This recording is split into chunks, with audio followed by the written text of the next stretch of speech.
Spotify has over 600 million users worldwide. It dominates music streaming in almost every major market. And yet, despite its scale, Spotify has lost billions of dollars over the years. This creates a contradiction that most people never question. If Spotify is everywhere, why is it still losing money? And more importantly, how is it still alive? Most people assume Spotify is a simple business. You pay a subscription, you listen to music, and artists get paid. That assumption is wrong. Spotify does not own most of the music on its platform. It rents it.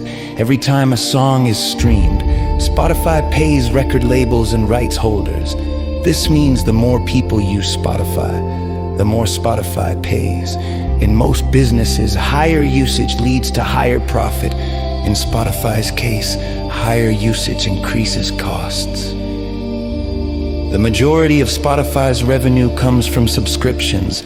Monthly payments provide predictable cash flow, but more than 70% of that money goes directly to record labels.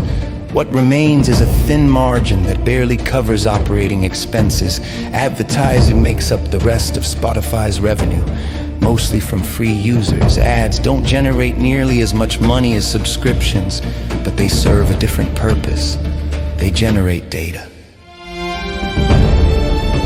Spotify knows what people listen to when they're happy, when they're stressed, when they're driving, and when they're alone at night. It knows which songs are skipped instantly and which ones keep people listening longer.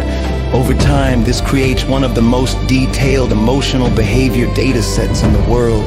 That data is more valuable than music itself. This is why Spotify continues to lose money. Music streaming is structurally expensive. Spotify can't simply remove popular content or renegotiate aggressively. Because record labels control the supply, unlike video platforms, Spotify cannot replace hit songs with cheaper alternatives. The labels hold the power, and Spotify pays the price. But Spotify is not chasing short-term profit. It's playing a long game. Music is the entry point, not the destination. Spotify is slowly transforming into a global audio platform. Partners, audiobooks, and exclusive content, reduced dependence on record labels, and increased control over margins. Each step away from licensed music brings Spotify closer to leverage.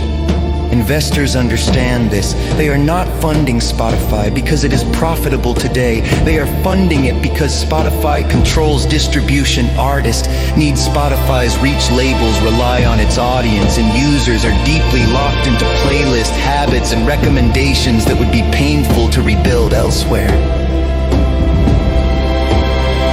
Spotify's losses are not a sign of failure. They are the cost of dominance. The company is buying time, data, and control. The risk is that record labels never lose their grip, keeping Spotify trapped in low margins forever.